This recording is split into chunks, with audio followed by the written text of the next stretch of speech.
The city of Albany buzzed with an undercurrent of tension that felt almost electric. Outside the state capitol, a crowd of Mamdani supporters had gathered, waving homemade signs and chanting slogans with the raw, earnest energy of people who believed their voices could shape the future.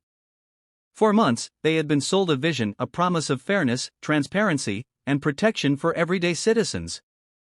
And now, as the sun dipped behind the skyline, shadows of doubt began to creep across their hopeful faces. It started with whispers on social media, murmurs of dissent from corners of the community that were usually quiet. "Something's off," one voter muttered to her neighbor. "They told us this plan would protect rent-controlled housing. Now it seems like it's doing the exact opposite." Across town, local news outlets began piecing together the first fragments of a story that would ripple through the state like a shockwave. Mamdani, once seen as the champion of the people, had pushed a policy that, while cloaked in progressive language, left ordinary voters exposed. In the halls of power, Senator Chuck Schumer sat in his office, scrolling through the breaking news alerts with a furrowed brow.